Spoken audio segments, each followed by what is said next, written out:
Tito, capítulo 1. Eu, Paulo, servo de Deus e apóstolo de Jesus Cristo, escrevo essa carta.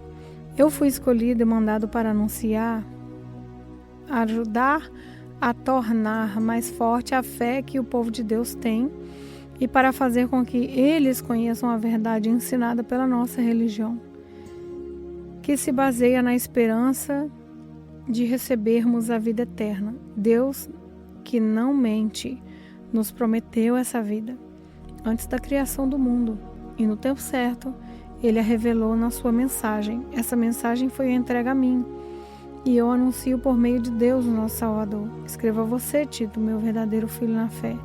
Esta fé que é sua e minha, que a graça e a paz de Deus, o Pai, e de Cristo Jesus, o nosso Salvador, estejam com você.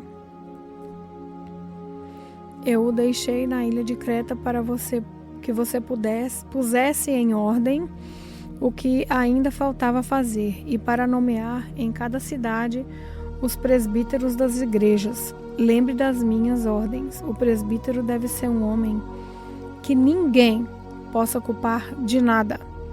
Deve ter somente uma esposa. Os seus filhos devem ser cristãos e não ter fama de maus ou desobedientes. Pois aquele que tem a responsabilidade do trabalho de Deus como bispo deve ser um homem que não possa ser culpado de nada. Não deve ser orgulhoso, nem ter mau gênio, não deve ser chegado ao vinho, nem violento, nem ganancioso. Deve estar disposto a hospedar pessoas na sua casa e deve amar o bem. Deve ser prudente, justo, dedicado a Deus e disciplinado. Deve se manter firme na mensagem que merece confiança e que está de acordo com a doutrina.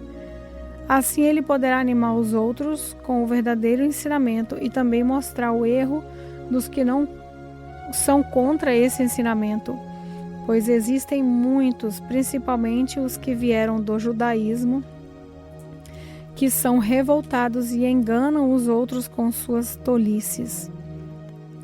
É preciso fazer com que parem de falar, pois estão atrapalhando famílias inteiras por ensinarem o que não devem, com a intenção vergonhosa de ganhar dinheiro. Foi justamente um deles, o profeta da ilha de Creta, quem disse: os crentes só dizem mentiras, são como animais selvagens, são os preguiçosos que só pensam em comida. E ele tinha razão quando disse isso. Portanto, você tem de repreender duramente esses falsos mestres para que sejam sadios na fé. E parem de dar atenção a histórias inventadas por judeus e os ensinamentos humanos que vêm de pessoas e rejeitam a verdade. Tudo é puro para os que são puros, mas nada é puro para os impuros e descrentes, pois a mente e a consciência deles estão sujas. Eles dizem que conhecem a Deus, mas o que eles fazem mostra que isso não é verdade. Estão cheios de ódio, são rebeldes e não são capazes de fazer nenhuma coisa. Tito, capítulo 2. Mas você, Tito, ensine o que está de acordo com a doutrina verdadeira. Ensina os mais velhos a serem moderados, sérios, prudentes e firmes na fé, no amor e na perseverança. Aconselhe também as mulheres mais idosas a viverem como devem viver as mulheres dedicadas a Deus, que elas não sejam caluniadoras nem muito chegadas ao vinho, que elas ensinem o que é bom, para que as mulheres mais jovens aprendam a amar os maridos e os filhos, e a ser prudentes, puras, boas donas de casa e obedientes ao marido, a fim de que ninguém fale mal da mensagem de Deus. Aconselhe também os homens mais jovens a serem prudentes. Você mesmo deve ser, em tudo, um exemplo de boa conduta. Seja sincero e sério quando estiver ensinando. Use palavras certas para que ninguém possa criticá-lo e para que os inimigos fiquem envergonhados por não terem nada de mal a dizer a nosso respeito. Que os escravos obedeçam aos seus donos e os agradem em tudo, que não sejam respondões, nem roubem os seus donos. Pelo contrário, que eles mostrem que são sempre bons e fiéis em tudo o que fazem. Desse modo, por causa das coisas que eles fizerem, todos falarão bem da doutrina a respeito de Deus, o nosso Salvador, pois Deus revelou a sua graça para dar a salvação a todos. Essa graça nos ensina a abandonarmos a descrença e as paixões mundanas e a vivermos neste mundo uma vida prudente, correta e dedicada a Deus, enquanto ficamos esperando o dia feliz em que acontecerá a glória do nosso grande Deus, o Salvador Jesus Cristo. Foi Ele quem deu a si mesmo por nós, a fim de nos livrar de toda maldade e de nos purificar, fazendo de nós um povo que pertence somente a Ele e que se dedica a fazer o bem.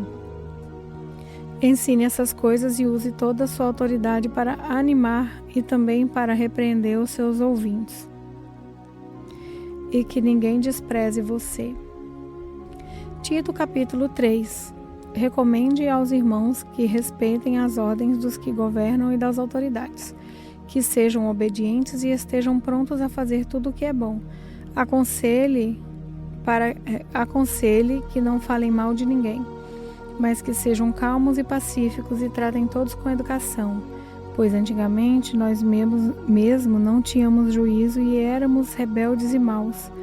Éramos escravos das paixões e dos prazeres de todo tipo e passávamos a nossa vida no meio da malícia e da inveja. Os outros tinham ódio de nós e nós tínhamos ódio deles. Porém, quando Deus, o nosso Salvador, mostrou a sua bondade e o seu amor por todos, Ele nos salvou porque teve compaixão de nós e não porque nós tivéssemos feito alguma coisa boa. Ele nos salvou por meio do Espírito Santo que nos lavou, fazendo com que nascêssemos de novo e dando-nos uma nova vida. Deus derramou com generosidade o seu Espírito Santo sobre nós, por meio de Jesus Cristo, nosso Salvador. E fez isso para que, pela sua graça, nós sejamos aceitos por Deus e recebamos a vida eterna que esperamos. Esse ensinamento é verdadeiro. Quero que você, Tito, insista nesses assuntos para que os que creem em Deus se interessem em usar o seu tempo fazendo o bem. Isso é bom e útil para todos. Mas evite as discussões tolas, as longas listas de nomes de antepassados, as brigas e os debates a respeito da lei dos judeus. Essas coisas são inúteis e sem valor. Se uma pessoa causar divisões entre os irmãos na fé, aconselhe essa pessoa 1 ou 2 vezes, mas depois disso não tenha mais nada a ver com ela, pois você sabe que é uma pessoa como esta que abandonou completamente o Evangelho e os seus pecados provam que ela está errada. Quando eu lhe mandar o irmão Artenas ou o irmão Tíquico, faça o possível para ir se encontrar comigo na cidade de Nicópolis, pois resolvi passar o inverno lá. Ajude o advogado Zenas e também Apolo em tudo o que você puder, a fim de que eles tenham o que precisarem para a viagem. Que a nossa gente aprenda a usar o seu tempo fazendo o bem e ajudando os outros, em caso de necessidade, para que assim a vida da nossa gente seja útil. Todos que estão comigo mandam saudações a você. Dê saudações aos nossos amigos na fé. Que a graça de Deus esteja com todos vocês. Filemon, capítulo 1. Eu, Paulo, prisioneiro por causa de Cristo Jesus, junto com o irmão Timóteo, escrevo a você, Filemon, nosso amigo e companheiro de trabalho, e à igreja que se reúne na sua casa. Essa carta vai também para a nossa irmã Áfia e para Arquipo, nosso companheiro de lutas. Que a graça e a paz de Deus, o nosso Pai, e o Senhor Jesus Cristo estejam com vocês. Meu caro Filemon, sempre que eu oro, lembro de você e agradeço ao meu Deus, porque tenho ouvido falar do seu amor por todo o povo de Deus e da fé que você tem no nosso Senhor Jesus. Peço a Deus que a fé que une você e a nós faça com que compreendamos mais profundamente todas as bênçãos que temos recebido na nossa vida, por estarmos unidos com Cristo.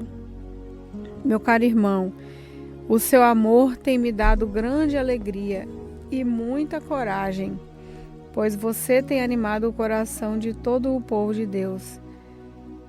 Por isso, como seu irmão em Cristo, eu sei que tenho o direito de exigir o que você deve fazer, mas o amor que tenho por você me obriga a lhe fazer apenas um pedido.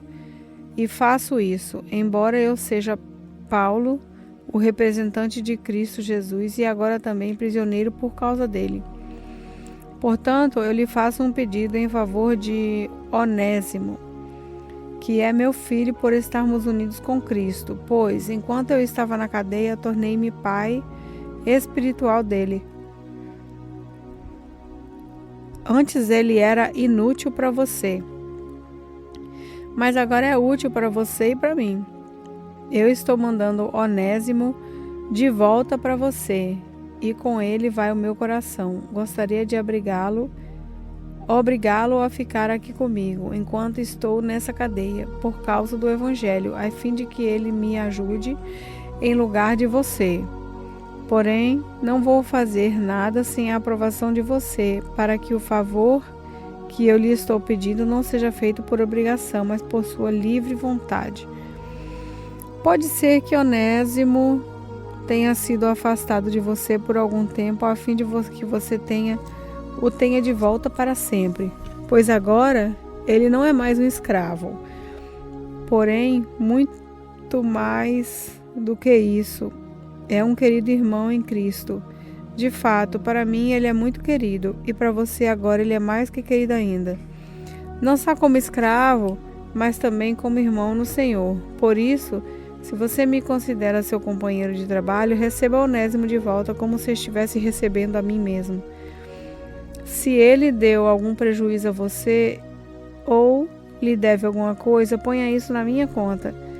Aqui, com a minha própria mão, escrevo isso. Eu, Paulo, parei tudo. É claro que não preciso fazer com que você lembre que me deve a sua própria vida. Portanto, meu irmão, me faça esse favor por causa do Senhor. Anime o meu coração como um irmão em Cristo. Ao escrever isso, estou certo de que você vai fazer o que lhe estou pedindo, e sei